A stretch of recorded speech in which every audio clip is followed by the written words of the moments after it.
So we have some more news in the challenge against the ATF's pistol brace rule.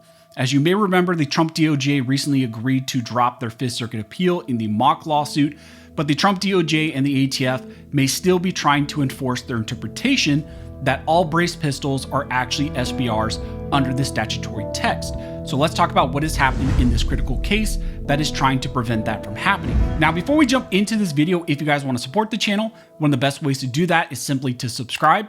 Also, double check to make sure YouTube is not unsubscribed you, because they love to do that, especially on two-way channels. And I also want to thank the main supporter of this channel, which is 1st Phorm. 1st Phorm is an amazing company. They're pro-freedom, pro-America. They support the Second Amendment and what we talk about here on the channel. Plus, they have great supplements. So if you guys are trying to get healthier, maybe you have a New Year's resolution, check them out using the link down below. And right now, if you order any supplements, you can get a free 5-pack of protein sticks. Now, as I mentioned in the intro, we have some important news in the battle against the ATF and their current restrictions on all brace pistols as SBRs. The Trump DOJ recently stipulated to the Fifth Circuit that they have agreed with the plaintiffs to drop the active appeal on the whole pistol brace issue.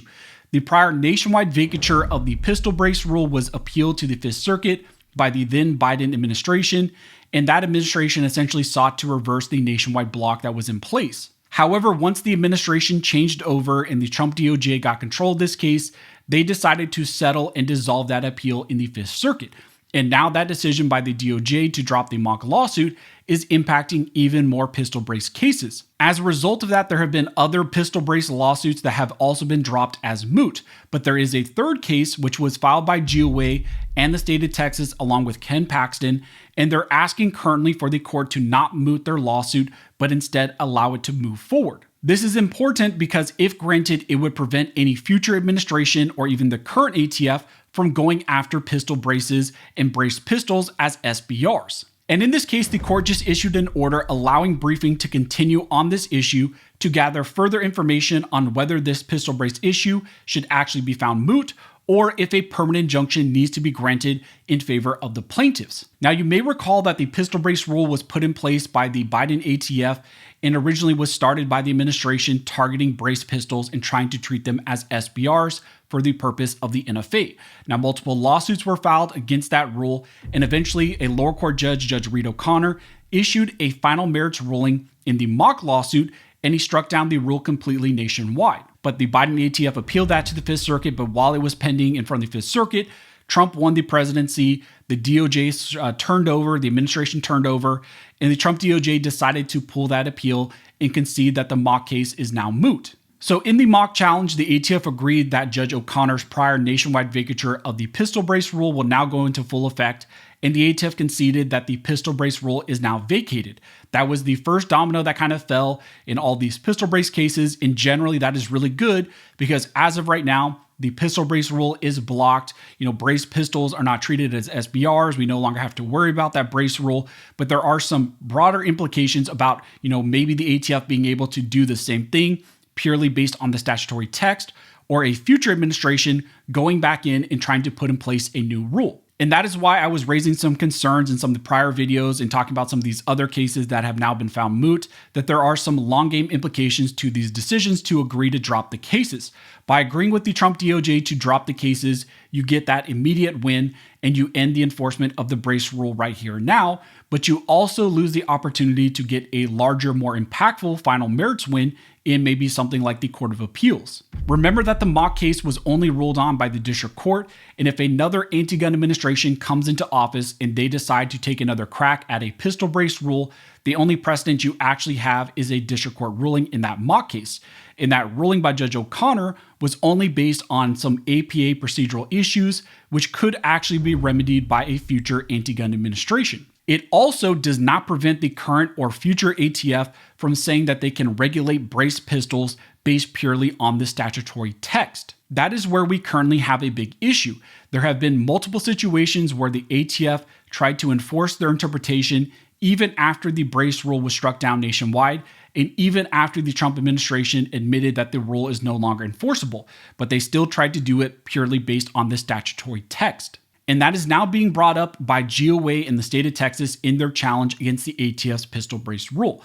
Recently, GOA in the state of Texas and AG Ken Paxton filed a status report in their pistol brace challenge, arguing that their case is not moot and should not be dismissed, and the district court should allow them to move forward and try to get a permanent injunction against the ATF and their interpretation of the statute that they can regulate all of these braced pistols as SBRs. In a recent notice to the court, GOA stated that subsequent activities by defendants raised serious questions and doubts about their willingness to comply with this or any other court's ruling. For starters, the rule was vacated on procedural grounds, failure to constitute a logical outgrowth of a proposed rule, not a rejection of defendants' underlying statutory interpretation. And without injunctive relief, defendants are in a position to simulate enforcement of the rule merely by reference to the underlying statutory scheme defining NFA-registered firearms. Thus, without a permanent injunction, the risk to plaintiffs caused by defendants' flawed legal theories actually remains. So GOA and the state of Texas are pointing out in this whole pistol brace case that maybe the ATF is trying to do something sneaky right now when it comes to this issue. They agreed to drop all of these pistol brace cases, agree that the rule will not be enforced, that these lawsuits are now moot, but then they may still be intending or potentially will be enforcing restrictions on brace pistols purely subjectively on their interpretation of the NFA statutory text and language, and they believe that brace pistols are still SBRs and they want to do this only based on the statutory text. And as of right now, currently nothing stops the Trump administration or any future administration from doing that. And because of that, GOA in Texas argue that this case should not be found moot. It should not be dismissed like these other lawsuits, but instead they want to move forward and try to get a permanent injunction preventing something like that from happening. And in this case, the court just agreed that further briefing on this issue should take place, and they ordered that briefing on this issue should move forward. They have asked the ATF to file a motion to dismiss the case based on mootness and put forward their arguments for why they believe this issue is now moot. And then they asked for GOA in the state of Texas to respond to that and put forward their arguments why they believe this issue is not moot, why there are still concerns about future enforcement of this interpretation, and why the case should move forward. So this is good news for the future protection of pistol braces going forward. GOA in Texas are moving to get the permanent injunction against the statutory interpretation and try to prevent, brace pistols from ever being treated as SBRs. And again, if they were able to get that from the court, that would prevent any future administration from going back in and trying to put in place a new rule or try to do this purely based on the statutory language. It's now going to be interesting to see, how does the Trump DOJ and administration respond to this going forward in this case. We've kind of seen the Trump DOJ and AG Bondi kind of be all over the place when it comes to these two issues. So we're going to wait to see, how do they respond to this in January when their brief is due and what they argue as far as what is their belief and what is their intent going forward when it comes to brace pistols. So that's what's currently happening in these critical pistol brace challenges. Now we're going to wait to see how the Trump ATF responds in this case. And as we get more information, as it develops more, I will let you guys know. If you like this video and you would like to support the channel, one of the best ways to do that is simply to like, comment, and subscribe. You can also check out one of the two videos here on the screen that the YouTube algorithm thinks that you will find helpful. But as always, thank you so much for all of your support. And never forget, this nation was built by armed scholars, and this nation will be maintained by armed scholars.